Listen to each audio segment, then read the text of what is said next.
اور عمر عبداللہ بیان پر رد عمل ظاہر کرتے ہوئے اپنی پارٹی کے صدر سید الطاف بخاری نے کہا کہ یہ بات پچھلے 4 سال سے کہہ رہے ہیں اور بالآخر پی اے جی ڈی کا اتحاد ختم ہو گیا۔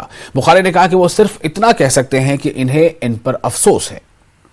تب بھی معلوم تھا جب انہوں نے پی اے جی ڈی بنایا، ہمیں تب بھی معلوم تھا یہ کہیں نہ کہیں اپنی کمزوریاں کو چھپانے کے لیے پی اے جی ڈی کا گٹھن کیا گیا تھا۔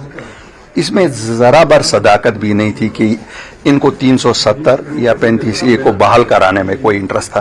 اس میں ذرا بر صداقت نہیں ہے کہ یہ نوجوانوں کی رہائی چاہتے تھے۔ اس میں ذرا بر صداقت بھی نہیں ہے کہ یہ جموں کشمیر کی کسی بھی صورت میں جموں کشمیر کے لوگوں کی کوئی مدد کرنا چاہتے تھے۔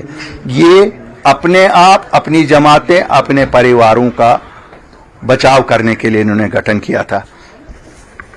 انہوں نے لوگوں کو پھر 2020 کے جو ڈسٹرکٹ لیول الیکشنز ہوئے اس میں دھوکہ دیا، اپنے چہرے اس کے پیچھے چھپائے اور جذبات کے ساتھ کھیل کے لوگوں سے پھر ایک بار دھوکے سے ووٹ لیے، ورنہ یہ سب کو معلوم تھا۔ اور رورل ڈیولپمنٹ کے الیکشنز تھے، رورل ایریاز کے الیکشنز تھے، اس کا کوئی 370 35 لانے سے، لیکن بہرحال لوگوں نے ان کو پھر ایک موقع دیا تھا۔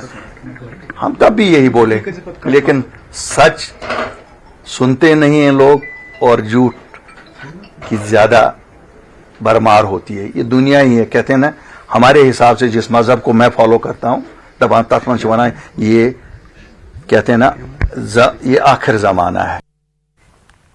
اور اس وقت ہمارے ساتھ فون لائن پہ موجود ہیں